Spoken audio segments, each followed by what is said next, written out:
Well, good morning, everybody, and welcome to day one of the 2021 Virtual Crop Diagnostic School. My name is Shannon Friesen, Crops Extension Specialist with Saskatchewan Agriculture in Moose Jaw, and I will be chairing today's event. For the second year in a row, Saskatchewan Agriculture has shifted our annual in-person event to a virtual format that will allow us to share diagnostic information from the field while ensuring that everybody remains safe. The Crops Extension Specialist team with Saskatchewan Agriculture are proud to partner with the Irrigation Crop Diversification Center, or ICDC, based in Outlook, Saskatchewan. They were kind enough to seed plots and allow us to film various segments, which you will see today. ICDC is part of the AgriArm network, which are 8 producer-directed applied research and demonstration organizations located across the province. For more information on ICDC and the AgriArm network, please visit irrigationsaskatchewan.com, agriarm.ca, and check out the video and the YouTube playlist for a great overview of all ICDC does. We would also like to thank our sponsors of this year's event, Sask Pulse Growers, Sask Canola, Western Grains Research Foundation, Sask Flax, Sask Barley, Sask Wheat, Prairie Certified Crop Advisors, and Saskatchewan Crop Insurance Corporation. The session today will focus on soil fertility and soil compaction. We will begin the day with a pre-recorded video on soil fertility, followed by live Q&As with the presenters. Following that, we will have a live webinar on soil compaction, along with live Q&As. The main hub for today will be your webinar screen, and we will share relevant video links with you there. The entire session will be recorded, so if you miss anything or you wish to revisit any of the presentations, you will be able to. Recording and video links will be sent out later this week, along with event evaluations, so please ensure that you fill the evaluations out, as these help us determine what topics you want to learn more about and helps prioritize research needs for the future. As a reminder, if you had entered your CCA number during registration, we will make sure to send those along to the appropriate person for you to receive credit. Credits are only available to those viewing this webinar live. As well, we have some downloadable handouts available in the handout section of the control panel.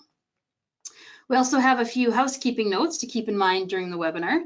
If anybody has any questions during any of the presentations, you may type them in the question box in the bottom right-hand side of your control panel.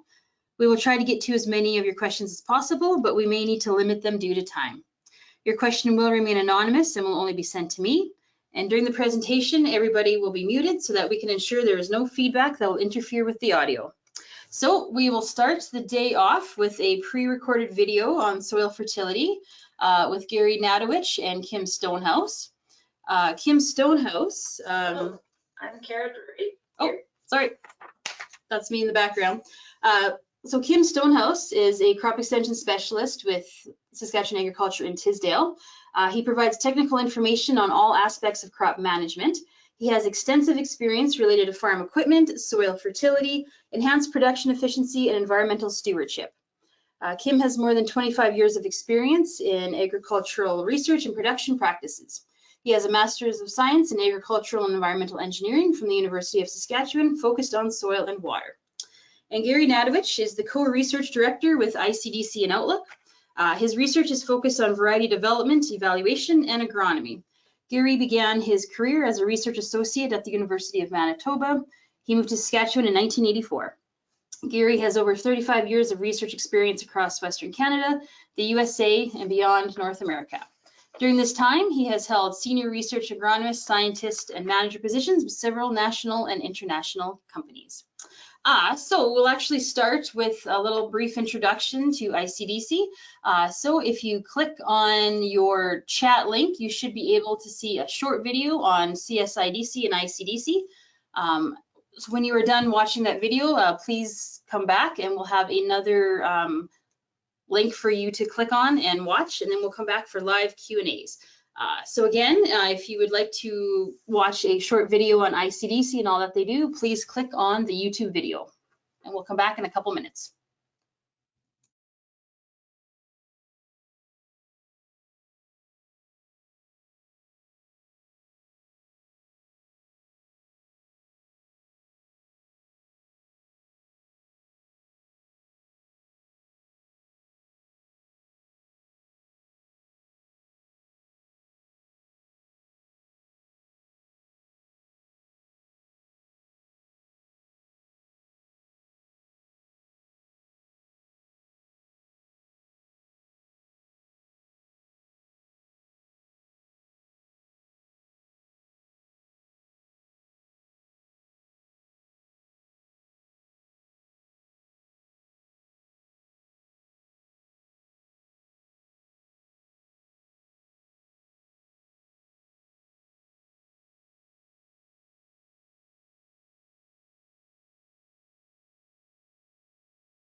Great. So welcome back. So next we will share the next link. So this video will be on soil fertility with Kim Stonehouse and Gary Nadowich. So again, please click that link to watch the video on your own device, as we may have issues with the video quality if we stream it through the webinar software. So once you have watched the video, please return to this webinar screen and we will have a live Q&A session with both Gary and Kim. And as always, if you have any questions, please feel free to submit them through the question box through any time. All right, so see you back in approximately 16 minutes. Thank you.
All right, welcome back everyone.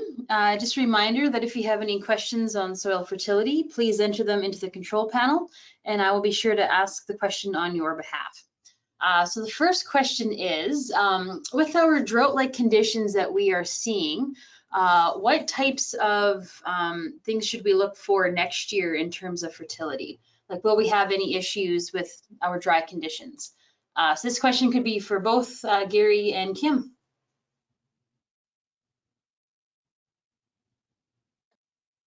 It's Gary here. Oh, go ahead, Kim.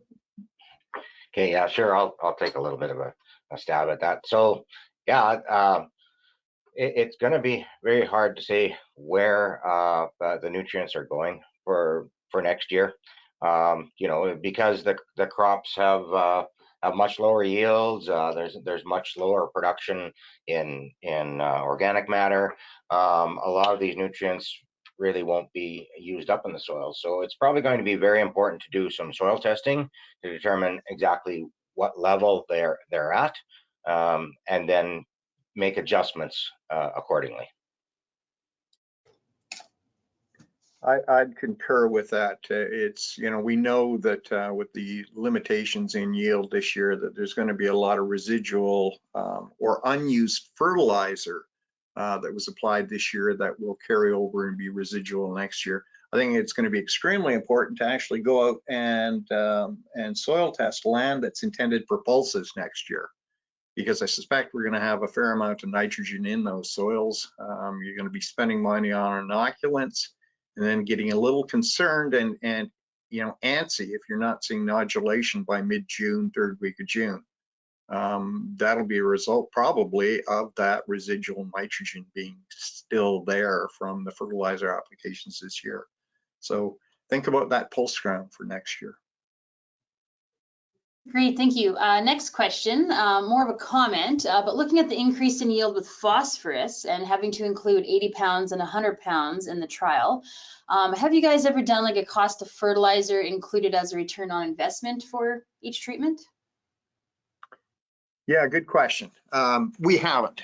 We plan doing a bit of an economic analysis. This is the last year of that study, but as I indicated in the video, I think this is going to be a springboard to some longer term trials where we look at, you know, a 5-year study, for example, where we broadcast a couple of large amounts initially, and certainly look at the economics of those large broadcasts versus annual typical applications such as 30 pounds of P2O5, such that over 5 years, you're up to 150, which would equal our lowest broadcast application. We also may springboard and look at different phosphorus sources, you know, monoammonium versus some of the newer types of products that are coming out, struvite, you know, that sort of thing, or mixed elemental phosphorus forms, even something like maybe ortho versus poly. But the economics certainly will come into play. I think there's no doubt with a 40 bushel bump of, you know, increase in cereals that we saw, that the economics are favorable. But again, we're looking at record prices of fertilizer, as everyone's aware of. So economics will become a factor in here. Great, thanks, Gary. Next question for you both. On a year with normal soil moisture, what percentage of the phosphorus applied is available for plant uptake that year? Kim, I'll let you, I think you alluded to that in yours. Sure, yeah. So generally, from all indications that I've seen, it's around 20%. Great. Next question. Does any credit to yield response go to the ammonium in the map, or were the nitrogen rates varied according to the ammonium in the map? Yeah, again, good question. We didn't balance the ammonium, but we were only applying, you know, the difference is a few pounds of nitrogen between the 20 and the 60. So there wasn't a lot of nitrogen going on, and over and above that, to blanket, or we blanketed all the treatments with, you know, depending on 135 to 150 pounds of actual N, so that we don't think the few pounds that we're making that difference as we increase from 0 up to 60 is going to, you know, the extra 6 pounds of nitrogen wasn't going to be a factor really. So we didn't credit that. And again, with the overwhelming drive or the yield response we got, I think this is an indication strictly of that phosphorus effect. Great. Continuing on that, have you conducted any studies on the role of K and S in P deficient soils? No, and that would again be something that would be of interesting to do. As I said in my talk, I really wish we had had the funding within these studies to look at tissue analysis, because I think that would be also important. Now, on our irrigated soils, we tend to have, as is the case in most of the province, reasonably high K levels, and also sulfur. That canola that you saw in my video, we didn't apply a single pound of sulfur to that in terms of sulfur as fertilizer sulfur, you know, which is again unheard of in dryland farming. I'm sure all of you that are applying or growing sulfur or growing canola are applying sulfur, you know, ammonium sulfate, or have built some sulfate up. Irrigation, we don't tend to apply sulfur fertilizers in canola production because we are getting anywhere from 3 to 5 pounds of sulfur with every inch of irrigation water that we're applying. So my soils here typically have 120 pounds plus sulfur in the top 6 inches, and that is equal to, you know, the next 6 inches of subsoil, similar type of amount. So we've got an abundance of sulfur. But it would be interesting to look at balances. Great. So next question, to increase P levels long term, would it be a good idea to take a year off from crop production and directly insert P gradually into the soil? A year off crop production. I don't know if I would recommend that. A lot of our crops do prefer to use, you know, phosphorus that's been in that soil and mellowed a little bit. But I would be, again, I don't think I would be coming out of taking a year off just to try to build a soil. It's going to take a lot more than a year to build phosphorus in our soil. So I think all you can do is put the maximum amount that you can safely put with the seed, and or, you know, with that, maybe some banded fertilizer in the fall or in the spring ahead of seeding also in conjunction with it. You know, for our soils, as I said, you know, it's going to take a long time of annual applications to build that soil from our present 2 ppm. I would agree with that. Absolutely. No, I don't think that you would need to take a year off production, but definitely you may need to find other, as Gary alluded to, you may need to find other timings or a placement to actually increase that phosphorus, because we can't always put down everything that we need and that we're going to need in a low phosphorus soil with the crop that's going in at that time. Yeah, and as Kim had alluded to in his talk too, you know, fertilizer use efficiency is generally considered about 20%. So 80% of it is becoming less and less soluble. Obviously, from our recropping of canola this year, it shows you that it doesn't all become plant unavailable. There will be residual carryover. You know, keep in mind too, you know, our soils have a lot of phosphorus in them. A typical prairie soil or northern Great Plains soil has probably 1,000 pounds of phosphorus, you know, in the top 6 inches. You know, half of that, 500 pounds or 250 ppm is going to be in an organic fraction. 250 is going to be inorganic, but of that, inorganic fraction. Only a small amount shows up in a soil test. You know, the amount that is insoluble or plant available at that time. So there's a large pool, and you know, the larger we can build that pool, more and more of that phosphorus will become available. But it's going to take a long time to build these soils up again.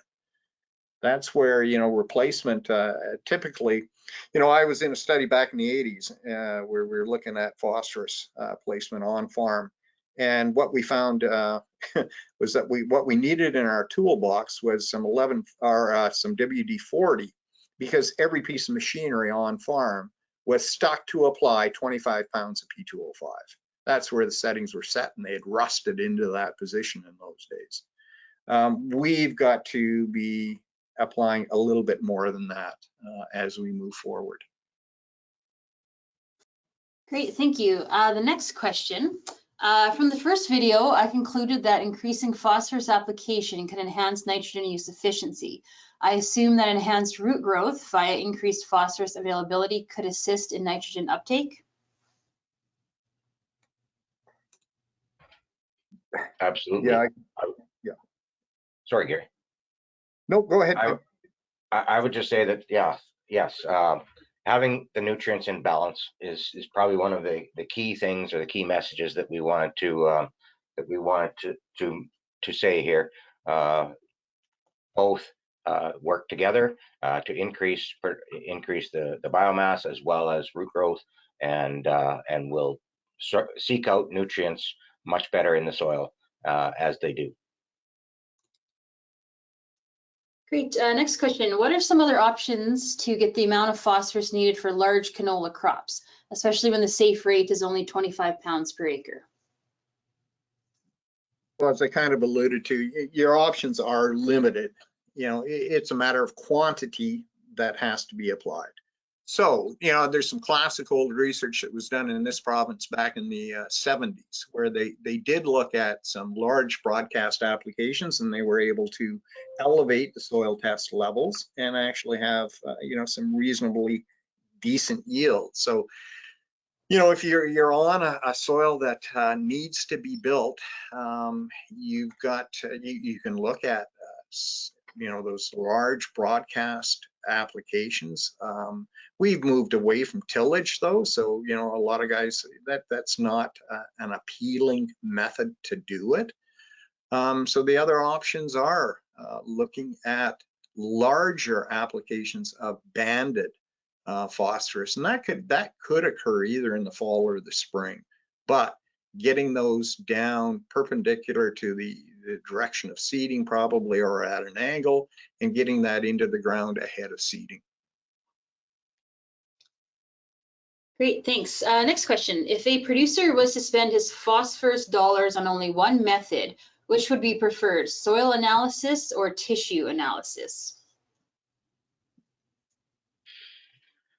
I would say that either by themselves would definitely not be conclusive to determining exactly what the issue is. So phosphorus deficiencies can happen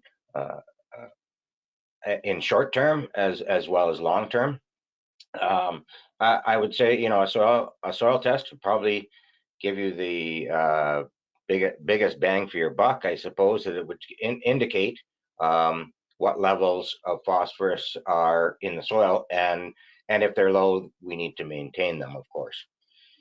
Tissue tests can help in that particular year, but again, it needs to be combined with the soil test. Yeah, I'd concur. My preference would be to think about a soil test first and a tissue later. Tissue analysis on a phosphorus deficiency, you again might be limiting the other nutrient uptake of some of the other minerals or macronutrients. So it may give you a bit of a mixed message. You may think that there's more than one deficient in that case. So I'd be tempted with the soil test to begin with.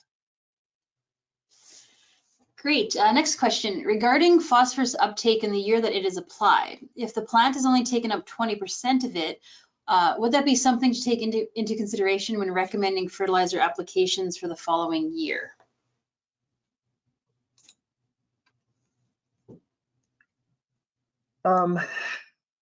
Fertilizer recommendations do take into account to some consideration fertilizer use efficiency. So, you know, we are counting that we know that a good portion of the fertilizer that's being applied this year is going to not be taken up by the plant, but there will be some residual effect. And that, quite frankly, that should show up to some extent on a soil test.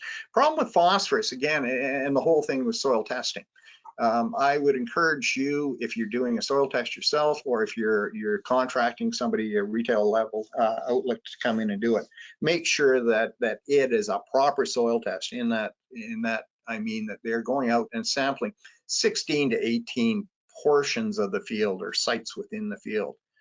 Typically, most people are still seed placing their phosphorus. So, you know, if you're on 10-inch row spacings and you're using a narrow knife type of opener, you've got that phosphorus band confined to a very narrow area, you know, 1/10 of that seed bed utilization or less.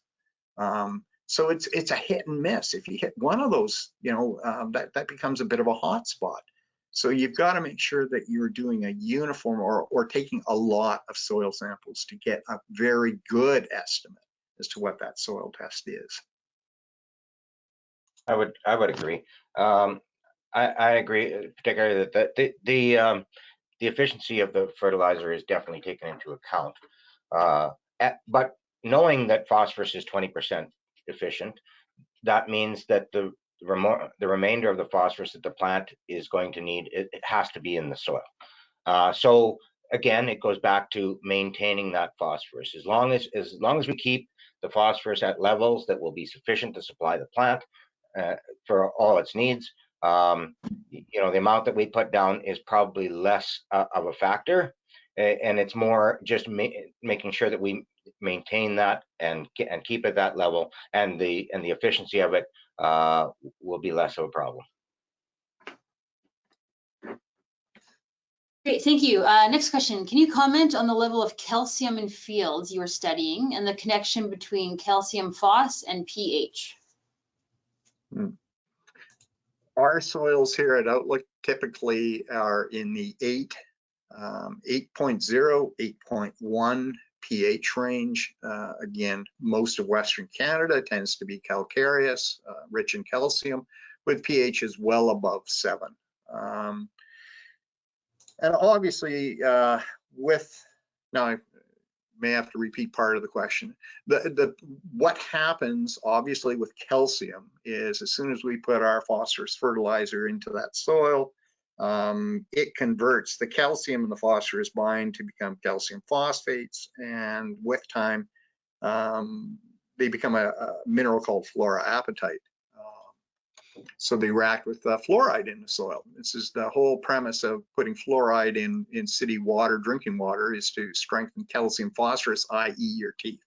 It's just to make it less and less, you know, or less and less soluble for all intentional purposes. So there's a strong correlation between tie-up of fertilizer phosphorus and calcium in our soils. And there's nothing we can do to prevent that.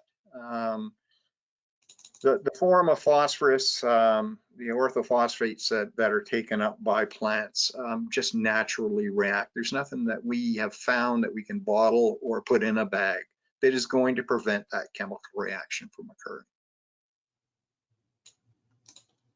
Great. Next question. Since it takes time to build phosphorus, how do we manage rented land, which is usually for a term of 3 years, possibly 5 years?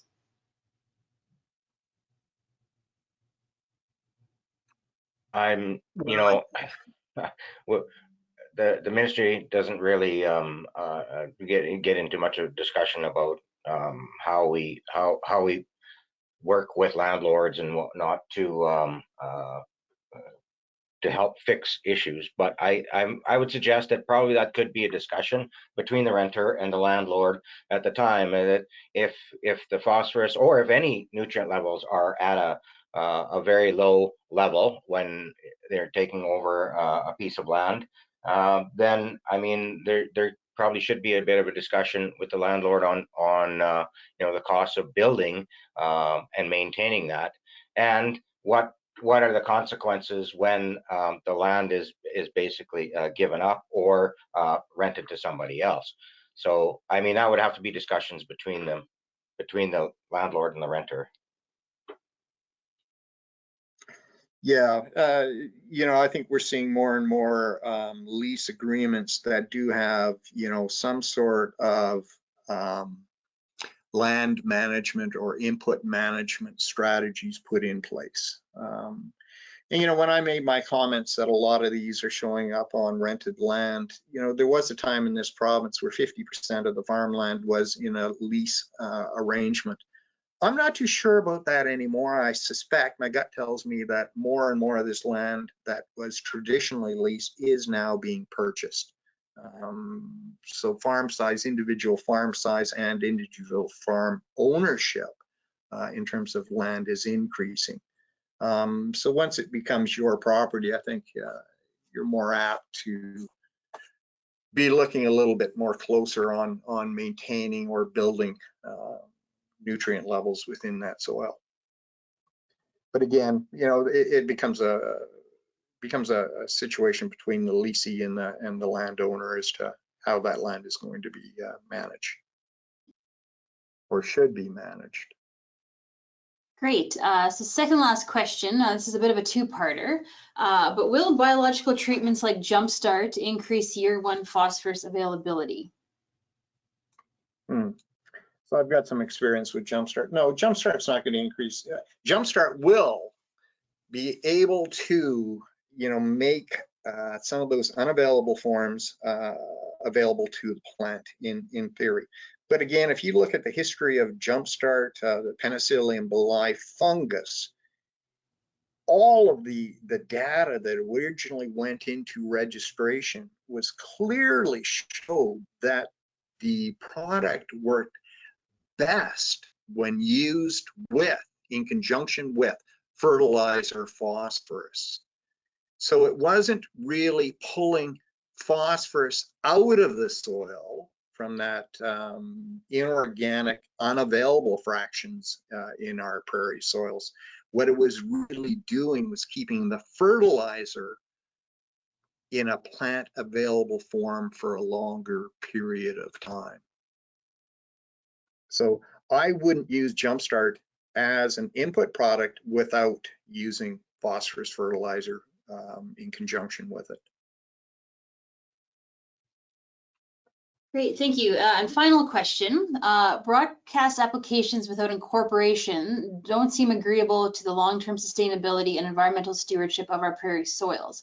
Is there something else producers can do to unlock more P from the labile pool to be available to their crops? Well, as I said, I agree. Broadcast and left on the surface in and of itself isn't going to be all that effective or efficient. Really, it has to be incorporated into a bit of depth, an inch and a half, 2 inches to be of any use really whatsoever, because it's non-mobile nutrient. And with zero-till, minimum till, we've got an aversion to that. However, push comes to shove, again, if you're faced with my situation where you got 2 ppm and it comes down to if I can afford to put 150 on, broadcast it, I'm not going to leave it on the surface. I will break that zero-till for a year and incorporate it and then go back into a zero-till situation if need be. As I said, the only other thing you can do is get it into the ground. So our options are really, band applications.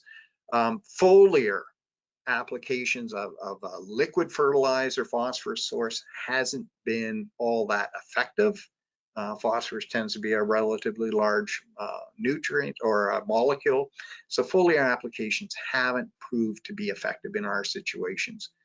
Really, it's, you get it onto the foliage, we're really dependent upon a rainfall to wash that back off and get it into the soil. So our hands are tied to some extent. You need to get it back into the ground or into the ground to begin with.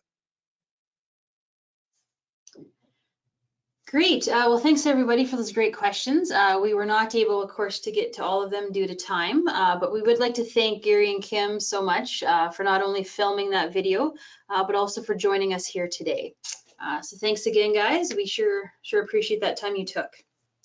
Our next presenter is Aaron Day. He is an associate professor of soil physics and hydrology with the Department of Soil Science at North Dakota State University.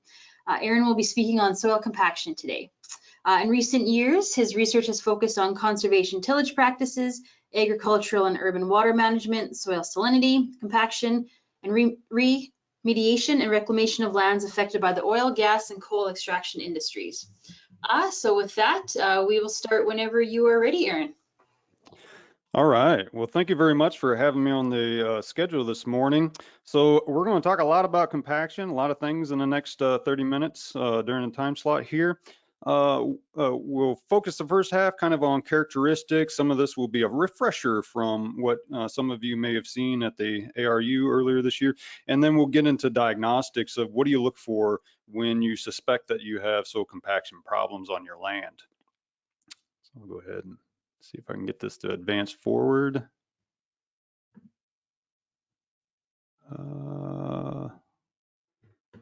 Let's see. Okay, so first we'll talk about characteristics here of compaction. So if you kind of imagine what does, the stress from a load of agricultural equipment look like underneath the ground, underneath your tires or your tracks, it kind of looks like a bulb. You can literally think of kind of like this light bulb of stress that's underneath the ground. So you'll hear me talk about the bulb, compaction bulb, later in the top in the talk here. But if you kind of look down into the ground, starting at the surface and going down, you look at something like bulk density. You can even think about penetration resistance if you're using a penetrometer to get a measure of how much, if compaction is there. You can see these bulbs of compaction that have occurred. So if you look at these black dots, you see this bulb that comes out, and then you get below this where the compaction was at, and it's pretty uniform or not of great concern down below. And so this is kind of the hallmark pattern of what you look for as evidence of compaction when you take measurements. Even if you go out and you do some tillage to try to remediate that compaction, a lot of times we only get the top bit of it where you alleviate, and you can still see in this zone right here to where there's still a bulb that's existing underneath where the tillage is at. And a lot of times that tillage actually pushes the compaction a little bit higher right underneath the tillage, and that's kind of a classic plow pan or tillage pan there, because these implements, for them to push forward and break the soil, they also have to press down. And so there's a little bit of extra compaction that tends to come along with it with depth there. Now, if you look at, if you get out on a piece of ground and you start sinking in and you're causing ruts to occur, this is obviously a factor of how much water's on the land out there, how much water content do you have. And so if you look and see how deep you sink in and how high the density of that soil, how the level of compaction that occurs, and you look at it as you get wetter and wetter and wetter and wetter, so kind of going across here, you'll see that, if it's at some point you're not sinking in at all, it's just tread marks, if anything, that's out there. But then you start sinking in when it's a little bit wetter, sink in more, a little bit wetter. You sink in a lot when it's around fill capacity. So about within that 24 to 70 hour window after a good soaking rainfall. But if it's wetter than that, you actually don't sink in as much. And that's because you're literally standing on water at that point. Water can't get out of the way fast enough, and water's incompressible, so you can't press it down, and there's not room for particles to kind of mash together and move. So actually, in that period around fill capacity, when roots can easily grow and elongate and get through that soil, that's also the period to where you're going to most prone for the most severe compaction to occur. Now, this is all for the same load, just looking at different amounts of water that's out there. If you look at that same load and you look at it and say, okay, that was for a weak soil here, and let's say if we were, transitioning into a no-till, long-term zero-till situation where we're building more and more strong aggregation, you'll actually see these curves kind of go down and down. The soil will be able to withstand that load at higher water contents and actually not sink in as much and compact. And that's one of the important things I want to really emphasize is we talk about building soil structure and soil aggregation.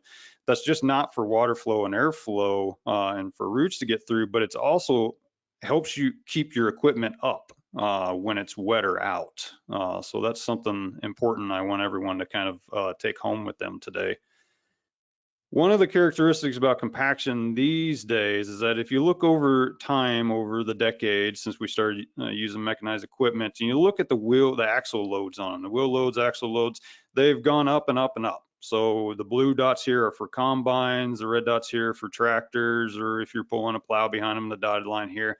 But they just go up and up over recent decades. They get bigger and bigger and heavier and heavier. And what this has done is that it's drove the depth of compaction deeper and deeper and deeper into our soils across time too. So compaction now is very different than what it was in previous decades. And something to note here is this orange bar that goes across, that's around 20 inches deep, or getting around half a meter. So this is our compaction now tends to go below what we can mechanically reach. And so we're dealing with subsoil compaction more often now than what we did in previous decades with lighter loads out there.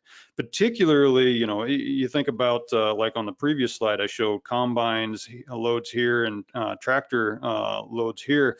We're talking about wheel loads that go up to 10 tons per acre or 10 tons per axle on here.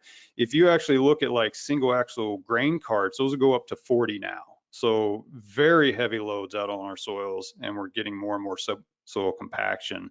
That's evidence that's just out of reach to mechanically remediate too. And so if you know that you had ruts on a field and you know that, okay, I've got some level of compaction out there, but what can I expect for yield wise?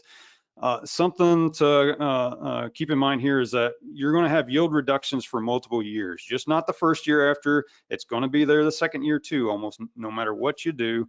And it's a long-term process. Some of these can still show up 3-4 years later, depending on how that compaction starts getting reclamated, what all mechanisms you got in your toolbox.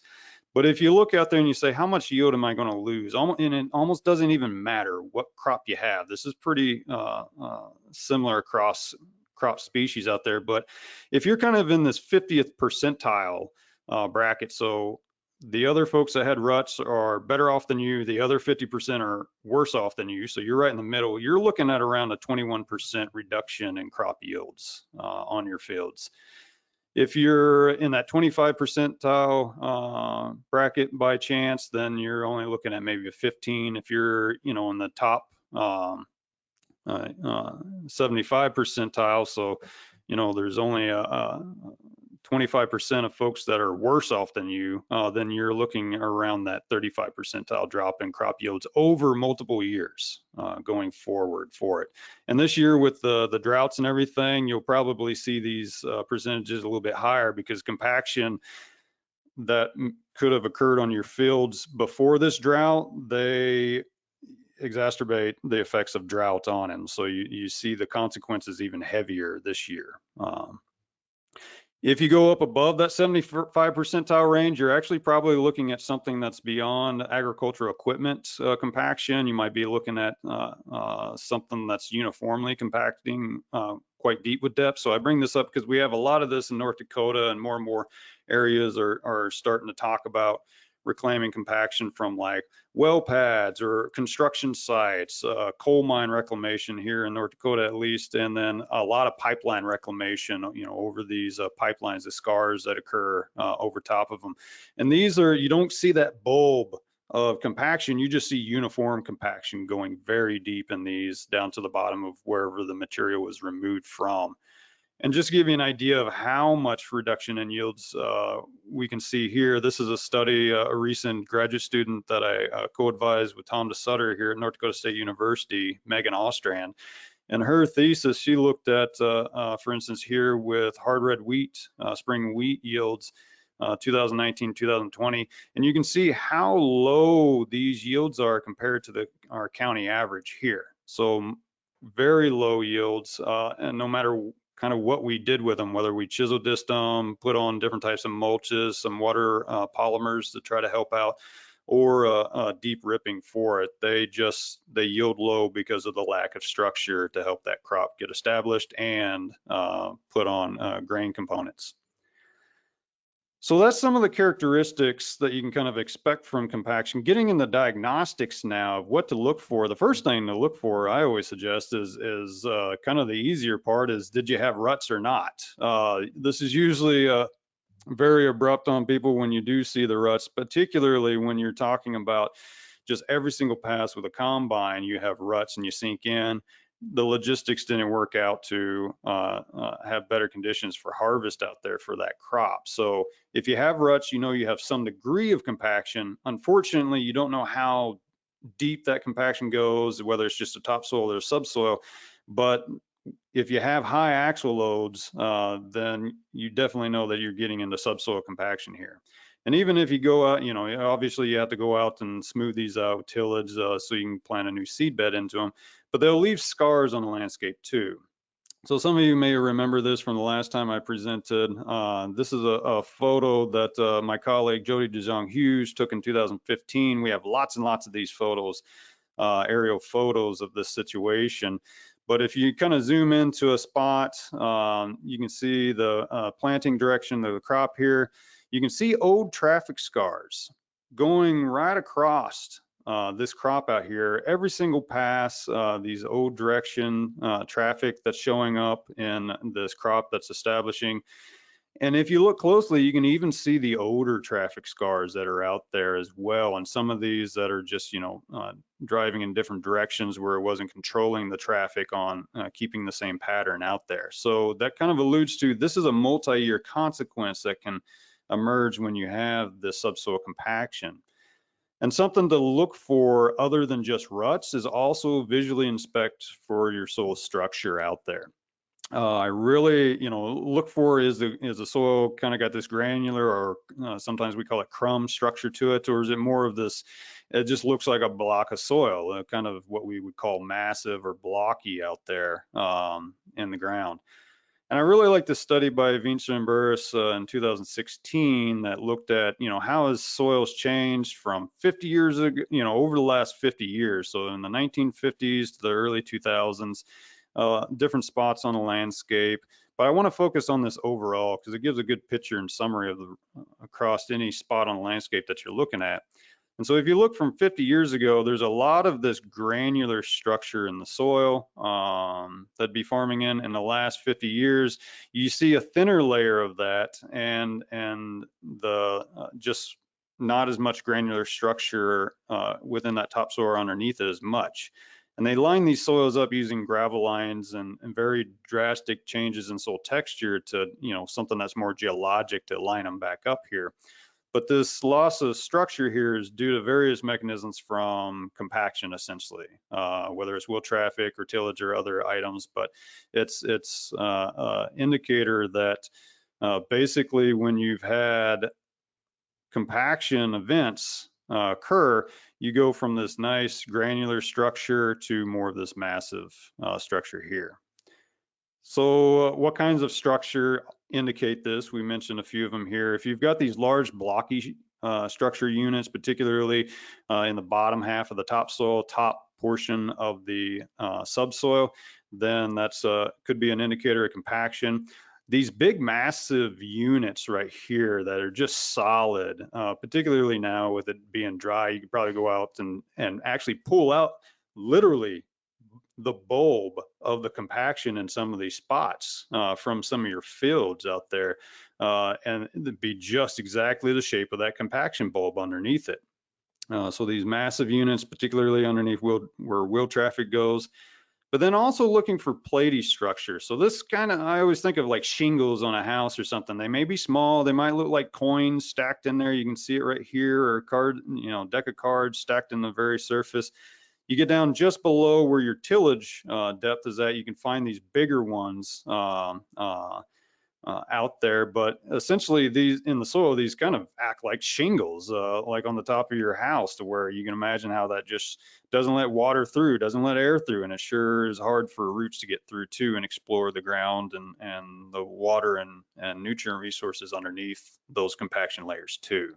So soil compaction can certainly be a guide for you. And, you know, when you go out and look for these, you know, they vary based on where it's at. You know, if you've got zones, just a few strips that, you know, are compacted, or your headlands are compacted out there, or maybe every single pass of the equipment, so you had ruts on and stuff, you know, look in areas to where you know that you're going to have some level of compaction, and compare that to some area, to a neighboring area that you know doesn't, but stay within the soil types. That way you can have a good comparison to kind of help guide you. For the next crop that goes out there on its yield components, look for plant-to-plant variability, particularly as you go across where your previous traffic lanes were at. In the previous year or two for them. So right here's some photos again from my colleague Jody Jung Hughes. This is for corn, but you can, this is just for a good visual comparison, but you can imagine any other crop out there with its yield components too, to where if you don't have compaction area, you get nice uniform plant to plant production and yield components. But if you go across these areas with ruts and traffic compaction, it gets a lot of variability in those yield components out there. And that could be another indicator too, to help support, yes, this is compaction I'm looking at and not something else.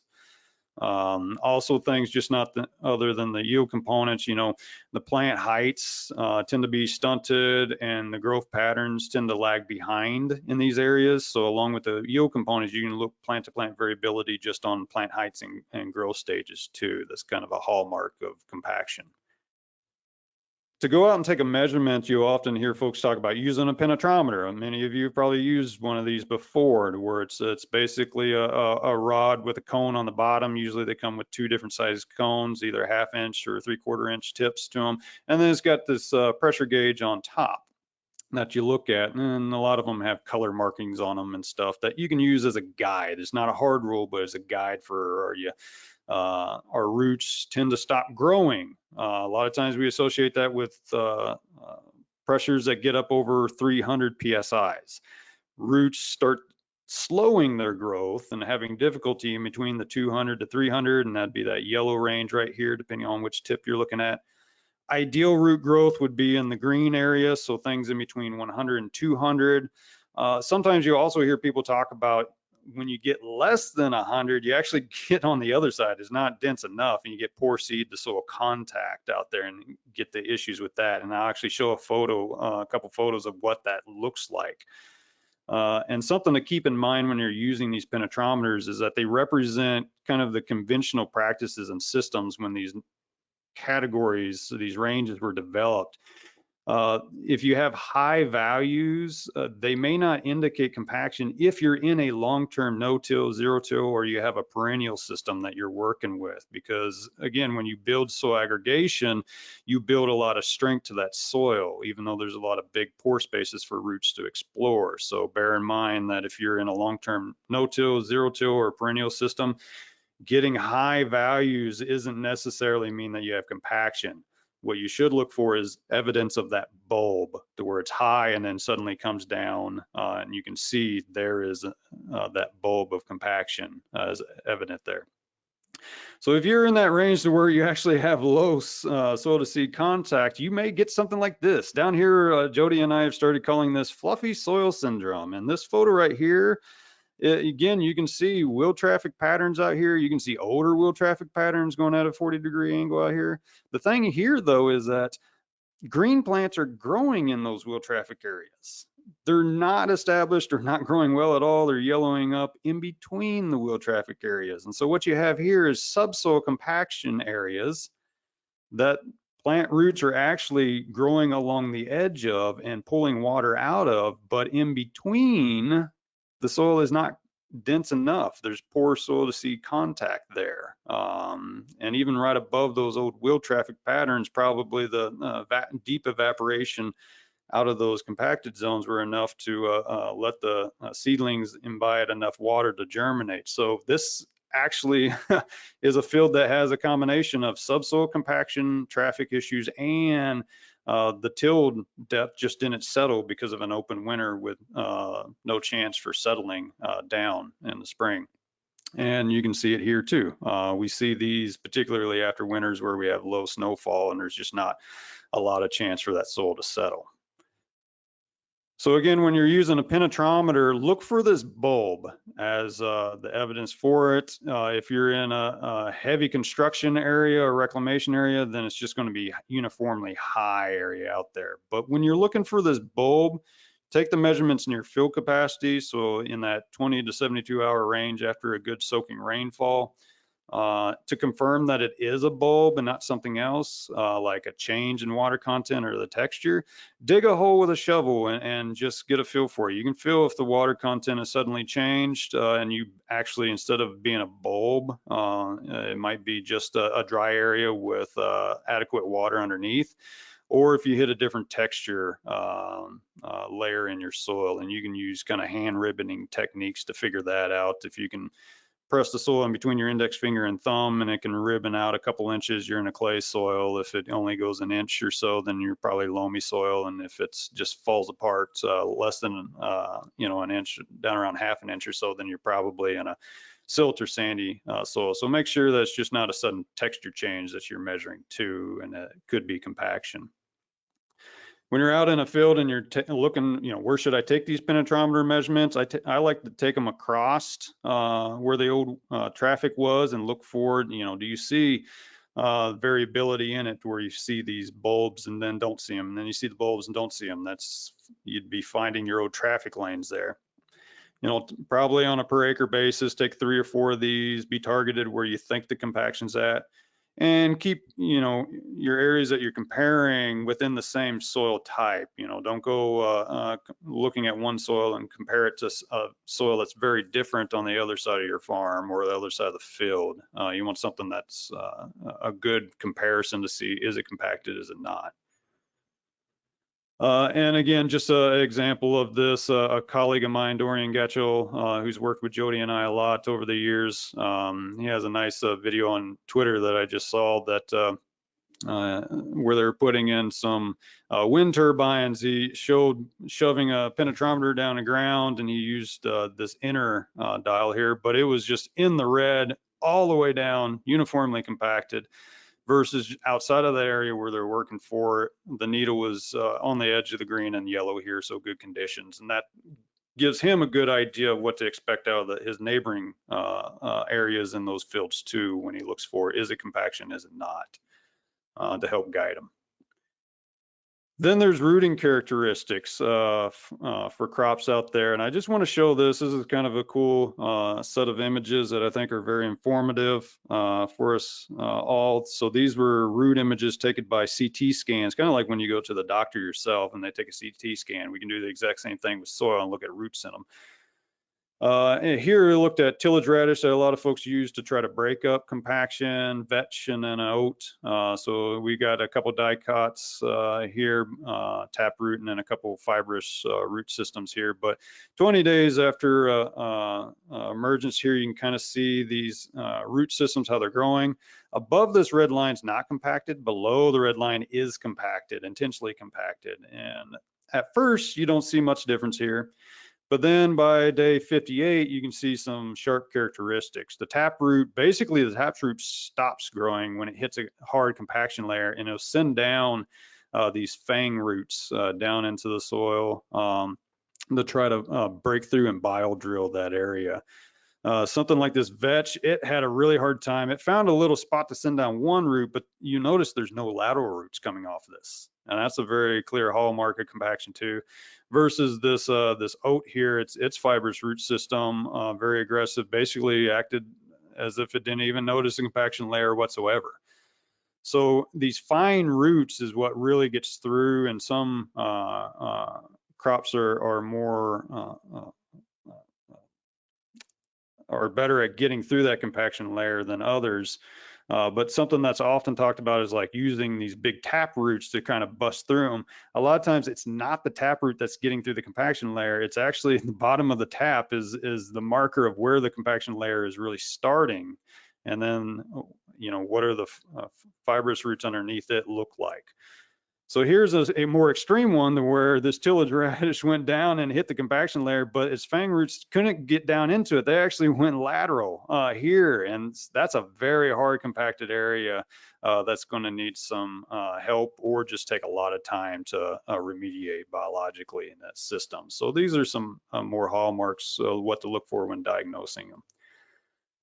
Other things to look for is, you know, how is your crop sensitivity to variable weather? You know, years like this, drought symptoms, it's pretty harsh out there, but is areas to where you're seeing these, you know, leaf rolling and drought symptoms showing up more often than what they used to be? And is it more variable across your field? Same way on the other end when it's too wet, whether it's seedling and root diseases and rot out there, do you see those? One of the hallmarks of compaction is that it aggravates too wet conditions and too dry conditions. It narrows the ideal window of conditions for your crops to grow. So if you feel like your crops are being more sensitive to weather in general, that can also be an indicator that it's a compaction issue.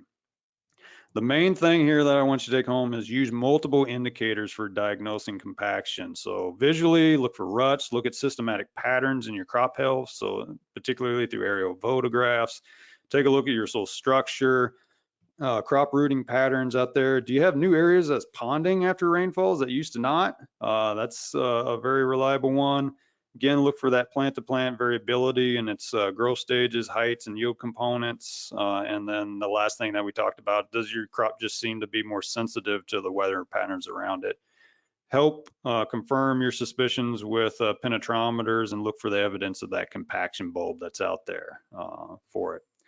And my last slide here, I like to use and recommend a preemptive strategy for managing compaction. So if you think you have compaction, try to alleviate the current compaction that's there. If you can mechanically, then that might be a tool for you. Biologically is a tool. Actually, this drought, for those of you that have soils that are cracking out there, that does a lot deeper and better compaction remediation than freezing and thawing does or anything mechanically.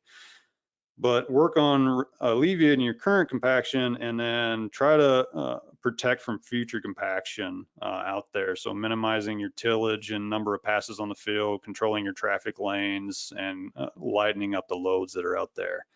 Getting extra root systems to help bile drill into your soil. Again, if you've got a cracking soil, let that get the deep stuff for you. Lighten up your loads, adjust the tire pressures, don't run out there on the fields at pressures that are meant for the roads, and you know, where you can, cut back on a couple field passes and leverage your crop diversity to where if you know if you know that your highest window for compaction is during certain times, leverage your crop diversity to kind of adjust your logistics for you to make it a little bit more easier to and not prone to compacting in the first place.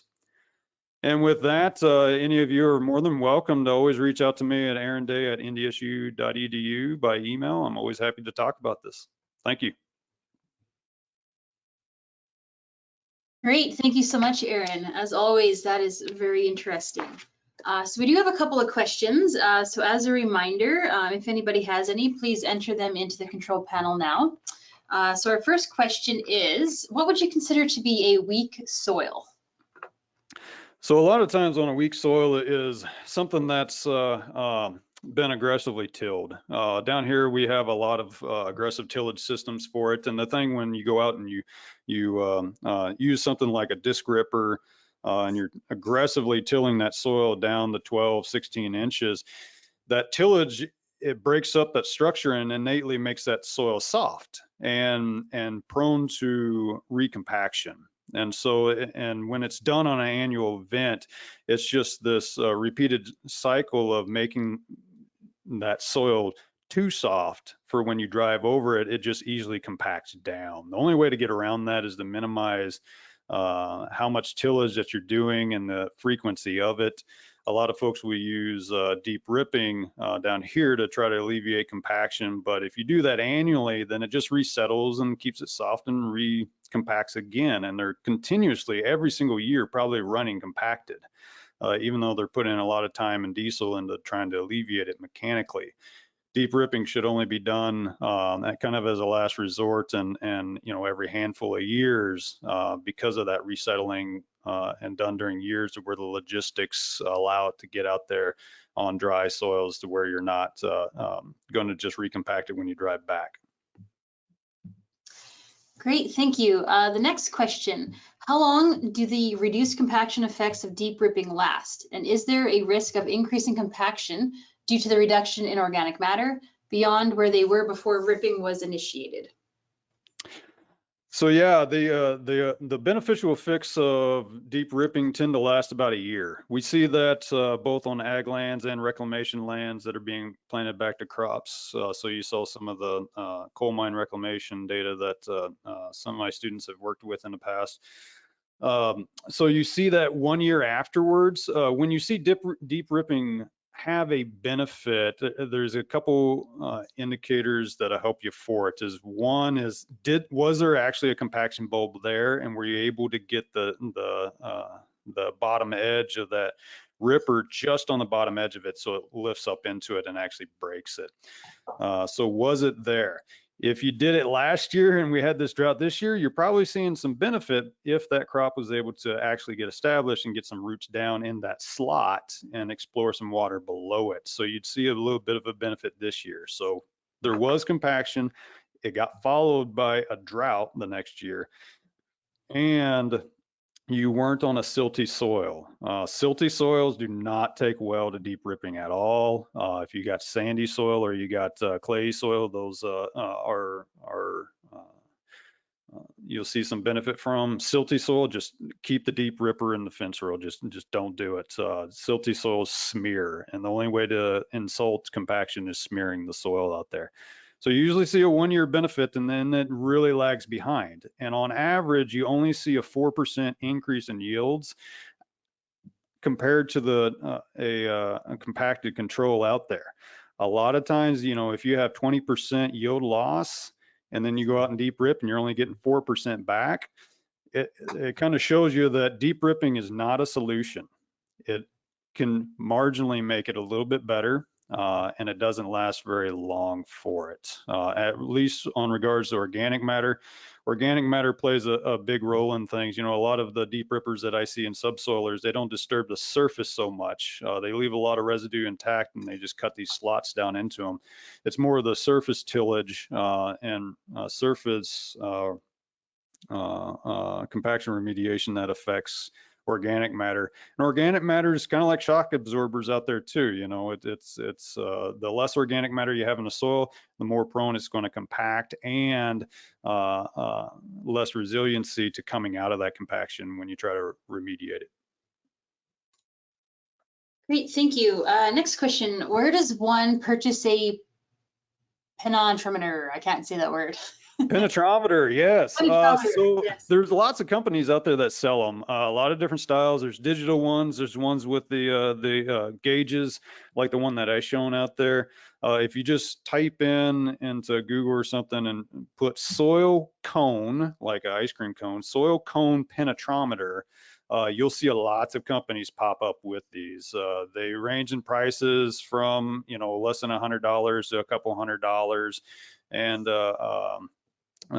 they're pretty robust, nice pieces of equipment for it. The one thing that I would suggest to be careful of when you're first time using them is that if you shove this thing down into the ground into something compacted, careful when you pull it back out, because they can be difficult to pull out and you don't want to give yourself a hernia. Great. Next one, to decrease ruts and compaction, are tracks a better choice? What are your thoughts? So tracks certainly are a nice tool for for a lot of different reasons out there. The main thing in between tracks and tires is just making sure that you're spreading the load over the footprint well enough. Tracks are convenient because you don't have to worry about adjusting your tire pressure so much, but they don't necessarily guarantee a better distribution of the load than a tire that is properly inflated. That's the key thing, a tire that's properly inflated. If you have a radial tire and you're running at road pressures, you're actually not even paying for the technology that's in that tire. If you're running, in the field, you want to be down to something around a quarter of what the road pressures are at for those tires to get the tread evenly spread out and distribute that load across the ground for it. So it's with auto inflation systems that are out there that are getting cheaper.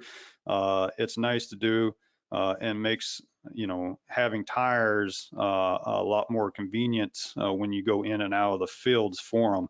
But as long as the load is distributed evenly, a track and a tire should perform the same. Great, thanks, Aaron. Next question. That study you showed by Veenstra and Burris, if I wanted to read that for myself, where could I find a copy? If you send me an email, I'll send a copy to you. I forget if that particular paper is open access or not, but if you send me an email, I will certainly get that sent to you. Great, thank you. Next one. Would putting in radishes after the crop comes off in the fall get enough root growth to help with compaction, or does it need a crop year to see benefit? It's probably going to see a crop year to see benefits, but getting in a radish right afterwards certainly isn't going to hurt anything, because it's kind of, the more roots that you get and the longer those roots have to kind of start biodrilling into it, the faster you're going to see results out of it too. The thing with getting in the radish in the fall is, whatever crop you're following up on, how big of a window do you have before winter sets in and frost kills the radish, and do you have the moisture for the radish to really take off?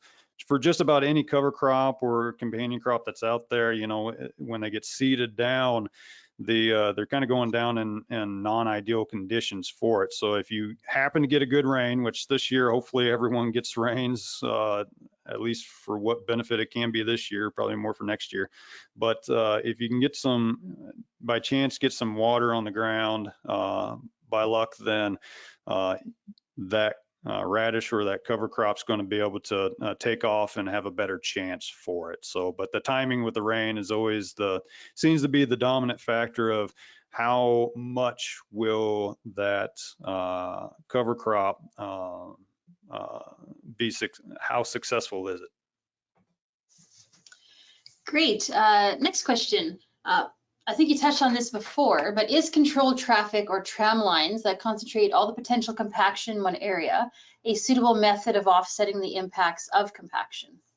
I think so. It's certainly something that's I would recommend, yes. And a lot of my colleagues do recommend it as well, because one of the things when you compact an area, when you drive over it,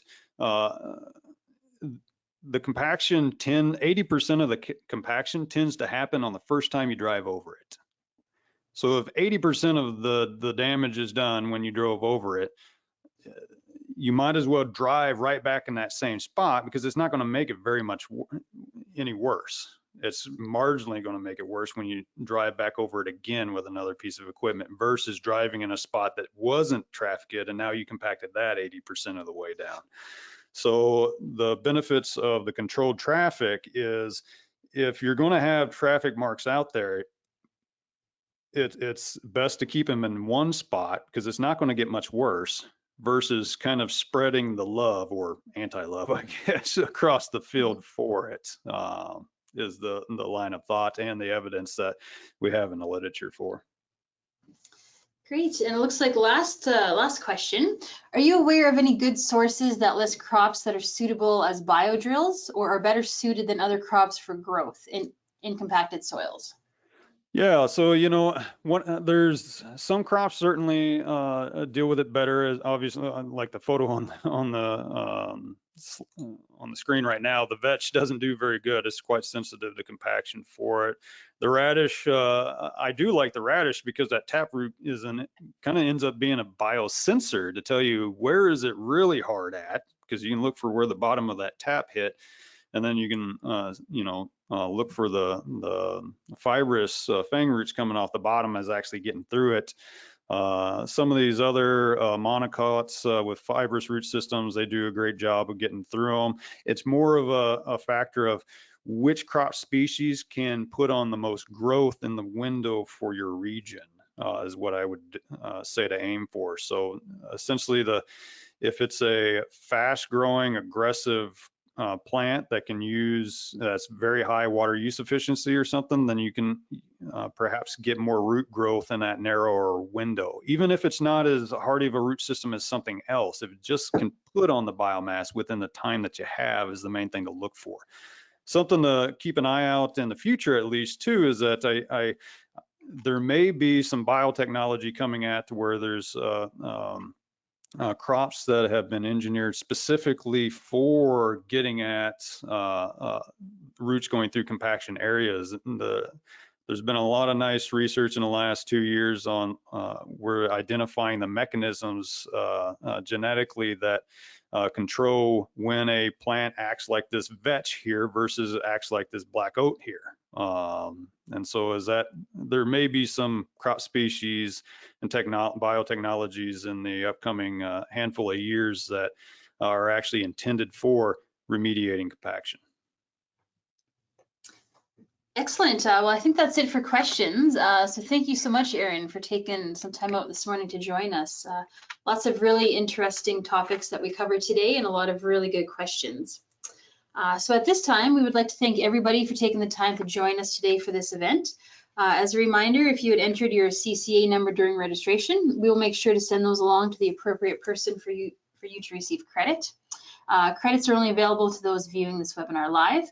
As mentioned previously, all webinar and video recordings will be shared with you later this week so that you can rewatch at any time. If anybody has any questions regarding these topics or anything else related to farming, please contact your local Sask Ag Regional Office or the Agriculture Knowledge Center at 1-866-457-2377, and we will be sure to put you in contact with a specialist to help answer your questions. Thanks again for joining us. Please join us again tomorrow for our session on insects and canola disease. If you have not yet registered, please visit Prairie CCA for more details.